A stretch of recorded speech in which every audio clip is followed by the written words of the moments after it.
প্রিয় দর্শক, দেশ এবং প্রবাসে এই মুহূর্তে যে যেখান থেকে আমাদের ইউটিউব চ্যানেলটি দেখছেন সবাইকে প্রীতি এবং শুভেচ্ছা জানিয়ে শুরু করছি আজকের প্রতিবেদন। তো দর্শক, দেখতে পাচ্ছেন যে আমার সামনে একজন বোন বসে আছে। আজকে আমরা আসছি বোনটির জীবনের গল্প শুনবো। আপু, আসসালামু আলাইকুম। ওয়ালাইকুম আসসালাম। কি নাম ভাইয়া?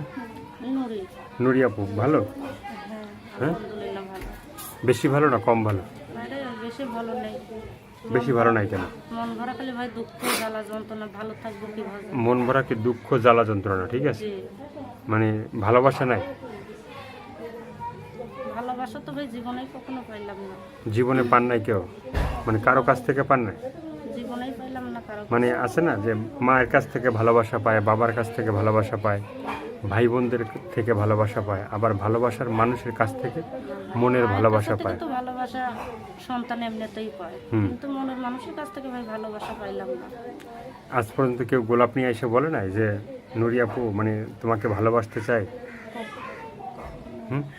মানে কেউ কি আপনাকে বলে নাই যে নুরি আপু আমি তোমাকে ভালোবাসতে চাই? জি না ভাইয়া। আপুর দেশের বাড়ি কই?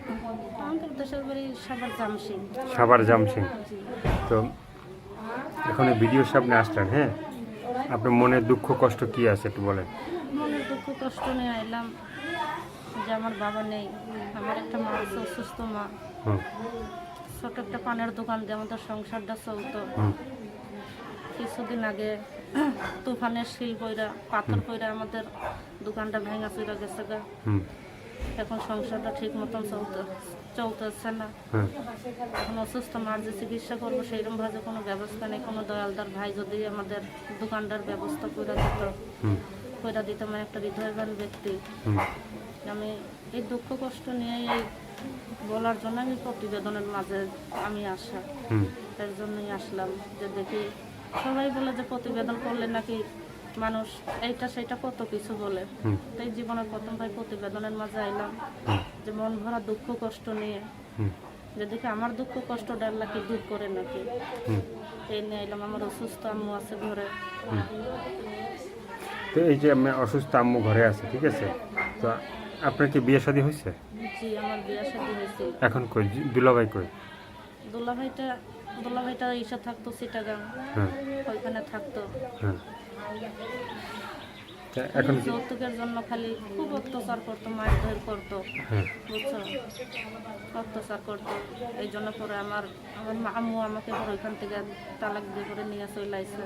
নিয়ে চলে আসে। নিয়ে চলে এখন কি আসে। আপনি নতুন করে সংসার করতে চান? এখন না, আমার আর দ্বিতীয় কোনো সংসার হয় নাই।